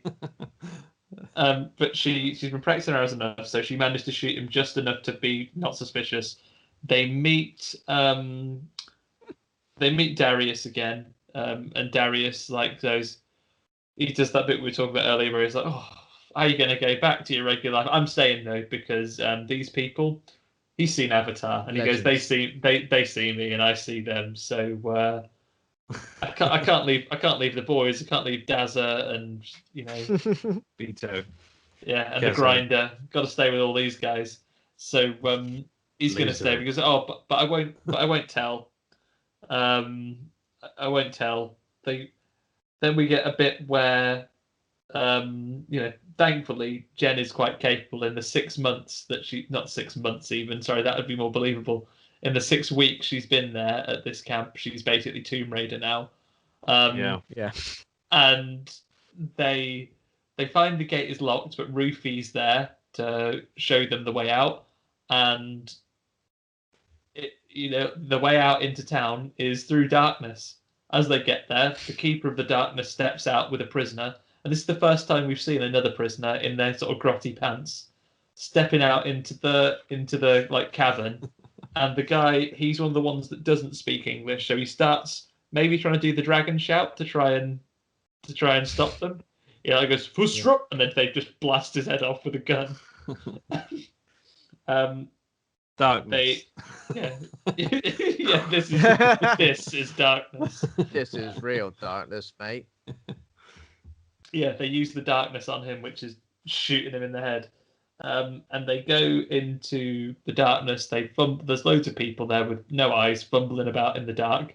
I guess being in the darkness sort of makes you a zombie because they're all a bit chompy. Well, they start eating that guy.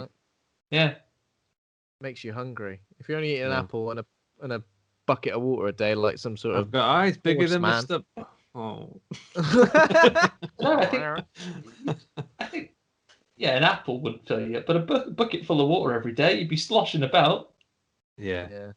You won't be able to sneak anywhere. No. Slosh. And I can hear someone sloshing. And then Louis says, like, he's blind, obviously, and rather than going, let's take you and you can live a lovely life, even as a blind man, you can still no, bang, dead. Don't even give him the choice. Darkness. Yeah. Do you want to live? No choice at all. Yeah. Bothered. He just says, can't bothered. So, soz Luis, you're getting darkness. Apparently, as I say, darkness makes you a zombie because all the guards come and they're eating the Skyrim man that got blasted away. They get outside into the wild, and then the daughter, like the main woman that we met down the town. What was her name, Ben? I know you said it earlier on. Edith. It's Edith, yeah. Edith. So Edith wrestles with her, and they fall off into oblivion. But Edith gets into the other game. Yeah. So they fall off like a big square cliff, and we think she's been smashed because she's the one that lands on the bottom of the fall. But then this is just the bit where it's basically become a video game. It's like one of the Resident Evil 4 sections when it becomes just a wave after wave of enemies. So they're all fighting. A bloke who was at a guy that was in the trial earlier on sneaks up behind her, goes, "I can smell your juices," and then when she turns around, thumps her. but then he lets his guard down. It's not a good opening line, you know. It's not a nice thing to say to anyone. I mean, I guess unless they've like... got some orange juice or apple juice in their hand. I can smell your juices. It'd have to be one of each, because it has to be two different juices. It couldn't be just one juice, and I can smell your juice. It has to be two different. Yeah, I can smell your juices. Can you? Do you want to swig? I guess you would get a sucker punch off on someone if you did that, though. I defy you. I mean, COVID restrictions allowing, guys, do go out in society and say to people, "I can smell your juices," and I bet 9 out of 10 of them will look surprised. Yeah. Oh, really? So I thought I had a shower. I can smell your juices. What? But then, do that with caution, because if they're anything like Jen, who is Tomb Raider now, she will have a knife and shank you literally to custard, because that's what she does. Meanwhile, Dad is wandering about. Edith comes up and tries to jump scare him, and makes the foolish mistake of screaming at him while running from a shootable distance. And he blows her away. Running 20 feet towards him. I'll get you! She takes a breath as well, I think, while she's screaming. Ah! Yeah, he blasts her face off, and then they're sort of sitting in a little ditch going, oh, what do we do now? And then an axeman comes and misses both of them when they were standing still, which is enough for Jen to get a chance to arrow him. This is just, they're having this section where they're just fighting lots of random villagers. Lots of random peaceful villagers. We're just a lovely little peaceful village, and we didn't want anyone to hurt us, and that's why we're trying to kill you. Well, they are now. They've antagonized them. They've broken the rules of darkness, Ben. The sanctity of that. You sound like a Foundation sympathizer, Andy. That's what happened. If you mate. It would be 6 weeks for you. You'd be with them for a week, and you'd be going, we're my best friends. Nah, I wouldn't have gotten that problem, mate, because I'd have done. When I'd have gone on walking on the Appalachian trails and they said, stick to the path, I'd go, that sounds like a sensible rule there for a good reason. I'm going to stick to that. I'd have been fine. I'd have had a lovely time. I'd have taken only memories and left only footprints, mate. That's what I'd have done. I'd have took 2 steps onto the path. I'd be like, I'm stuck. Would have made the worst joke. Like a proper dad joke. Oh, shit. That would have ended the trip. Everyone would have turned back. Going home. This is the type of great banter we'd have had on this trip. We wouldn't have gone and shouted. No. The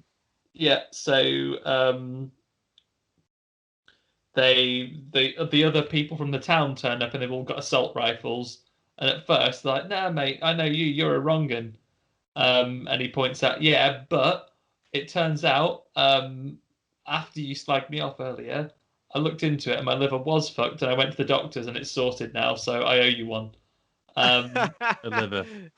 Yeah. And they're going to save them. And we have one more standoff where a couple of non-important characters get knifed and killed. Jen gets a knife in the leg, but her dad axes the guy in the back. And then Jeremy Corbyn turns up as the double Grim Reaper with a double scythe, but he can't pass the wall of fire that the guy throws at him. And they escape. Go around it. Can't. You think that would be one of the endings of the film right there? It's already ended twice, this film. This is the second or third time it could have ended. Yeah. With just Jeremy Corbyn looking out over the wall of fire, shaking his fist, going, damn yous. But that isn't where it ends, is it? So then we get, several months later, everyone's gone back to their normal lives, essentially. What happens? Where does the dad go? He sort of the dad's working on the building site somewhere doing construction. Yeah. Jen she's got a job for him now because he offered her one beforehand. He said, "Oh, you can have a job at my architecture firm." She's working for him now. She's looking forward to it. He's having a great old time. Brings him some plans in one of those cool little tubes. Yeah. And then nips home, and she says, "Oh, don't forget, it's pizza." She tries to shoot it at him like it's a pipe, like a tribal pipe. She can't shake the fact she's been living in a. I spent 6 to 8 weeks living out there. Passed those plans. Shanks into it for the side of the head. Jen. Sorry. She goes, I got a Facebook request here from Darius. He's got Facebook now in the foundation. IP address, that's my old phone. Yeah, she goes, oh, remember, it's pizza and movie night tonight. The boys are probably going to choose something about inbred bloody cannibals, and they roll their eyes. Who'd make films about that bollocks? Yeah. And then Leonardo DiCaprio points at the screen and says, that's the moment. So she goes home. I've got so many problems with everything from this point onwards. So gets there, and then there's Venable in just civilian clothes and civvies, and Rufy as well, sat in her house with her stepmom and stepbrothers. That's right, isn't it? Yeah. How can you explain this? So there's a really annoying, stupid bit where Venable says, "Oh, you're pregnant with my child," and she rubs her stomach. Oh, he goes, "Oh, I see you eating for two," and then she buggers off to vomit. Instead of going back, why didn't she just go out at that point and go to the police or do anything? There's a really stupid like she imagines something happening, but why? Well, it's completely. Well, I put it together that she got Sherlock Holmes powers from the Robert Downey Jr. ones, because she can predict how fights are going to go. But obviously in this imagined scenario, Venable kills her stepmom and her stepbrothers, and you think, and it's like it's got a bit of impact. You're like, oh fuck, shit, they're both dead. Why does it need to be an imagined part? Why can't it just be that's what's happening? Because if it was a TV show or something, they didn't want to kill off certain characters, I could understand. But there's like 5 minutes left of this fucking film, so commit to killing these characters. And also, that's a nice little that could be a nice thing, because then you're left with a feeling of, well, you've killed the bad man, but your family are dead, so there's been a terrible loss there. Or maybe you'll be in trouble for it because there is several stabbed people in your house. Yeah. Do you know what I would have liked as an ending? And I wouldn't have liked it any more so than the two endings that should have possibly already happened. Imagine she gets home for pizza movie night, and then she sees a moving van, and there's someone moving in next door or across the way or 3 doors down, and it's Venable. And it's Venable and Rufy and maybe someone else, a little family moving in, and he just waves at her. Fine, let's have that as the ending. Why on earth this ending feels so like messy and just disjointed? It's just all over the fucking place. And the greatest part is it's not even done. No. Yeah, that's like a fake out ending. And then Jen goes with him in this like camper van, and as it's driving off, it crashes. She's obviously killing them all inside. One of them's outside. It's like a really long take of this truck this camper van that's crashed, and she's killed someone, and as she walks towards the camera for ages holding Rufy's hand. Well, I will say, although that's a kind of a terrible ending, that shot is lovely. All the trees moving, the nice music. It's a really really lovely shot. It was quite a nice shot. It's very well done. I just wish it wasn't the fifth ending. We also meant to believe that Jen, who has obviously been experiencing the ways of this clan for about 6 weeks, and she's pregnant, has managed to overpower and kill like the cult leader and like 3 others in the space of I mean it's she's got the power of 2 now. That's I have the power of 2.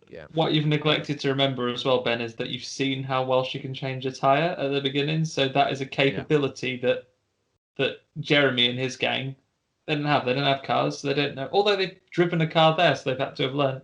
But they've had less than 6 weeks to learn the ways of the city. Ways of the tire. Yeah. She's got him. So he walks towards the camera at the end with Rufy's holding hands. Rufy is fine to just walk, staring straight ahead as well. Who knows what's going to happen there? Where are you going? Rufy's not much of a talker, though. Yeah. But then again, if she's going back to her normal life, knowing that her stepmom and her stepbrothers have just been murdered by this guy, sure, I'd be thinking, oh, Jesus, what an ending. But that isn't even what happened. I hate that. Yeah, because they're fine. So any sort of fake out shit does my head in. She's going to go back into the house with Rufy, who is her kid now, I guess, and go, oh, yeah, those guys that, as far as you're aware, stepmom, I was having a nice chat with. Yeah, I've killed them just on the road. Yeah. Well, I don't know if her stepmom even knows. Was that? She Did they goes, say oh, that? she goes, oh, Jeremy's here to Birthday talk bit. business. So if you leave us to it, and you go, oh yeah, sure, let's I'll head off and leave you to it. Yeah. It just And leaves then- nothing to the imagination. It leaves nothing. There's no mystery to it. It's almost like here could be a mystery and like an open-ended. Ooh, maybe a sequel. Ooh, what could happen next? And it just smashes it into the ground, so there's nothing left. And You then know it what goes, "Here's a should have lovely shot happened? too."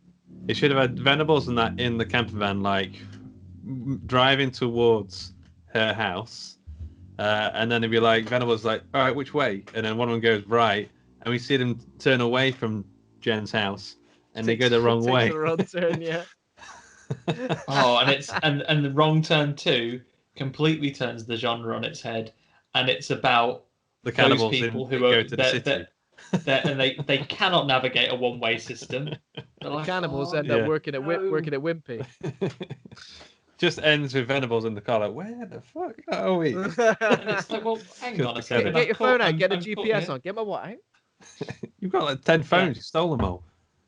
Yeah. And then it's like, oh, but how am I ever meant to own something that's my own when rents are so expensive? Well, the city's a terrible place. Yeah. That credit scene lasts a long time. It's about 10 minutes long. I mean, I enjoyed it. I had to liked watch the looking whole at it. thing in case anything else was going to Yeah, happen. I'll be honest, I fast forwarded it towards the end. It was quite long. Yeah. Okay, so that's the end of that thing, the film. Do you want to play some name game? Yes, if you could. Okay. Yeah. Right, so there's this film I watched. It's about some kids who get lost in the woods, and they find a turning, but it never ends. It's like it's a turn, but it's not short. Is it long turn? Long turn. This other film I watched is about some kids who go to the woods and they get lost, and they find there's a school in the middle of the woods, and so they have to go to school to learn stuff. But the teachers are really dumb. They're the dumbest teachers in the world. Is it Wrong Turn? No, close though. Close. As we said, the Easter holidays never come. I don't know. So it's an educational system that is bad. It might be quite difficult. Yeah, like I say, it might be quite difficult actually. Yeah, I don't know that one. That Soz. is a film called Wrong Learn. Wrong Learn. So when I watched about a group of kids who go into the woods and they find a bunch of people playing like a really old tennis simulation game, and they're hogging the bloody controller. Oh, and they all want their Pong turn. Yep. Lovely. The civil one I watched is the fourth in the franchise. It's about a group of kids who get lost in the woods and they're really hungry, and they find a restaurant, but it only serves like really spicy chicken vindaloo curries, and there's no optional yogurt to cool the flavors. Wrong burn. Close. Tongue burn. Tongue burn. Tongue burn. And this last one is about some kids who go to the woods and they get STDs.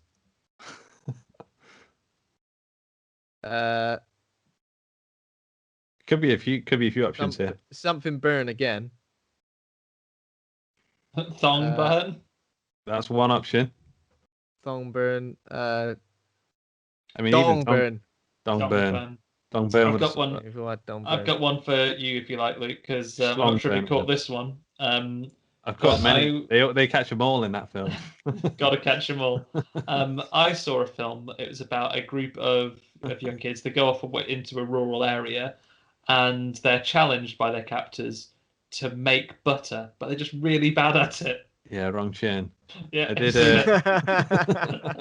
I contemplated that one. Didn't make the cut. Not with Wrong Learn in there.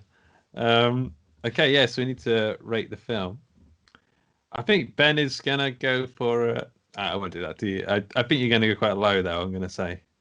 I think, yeah. Yeah. It was a little while since I saw this. It's been a couple of weeks.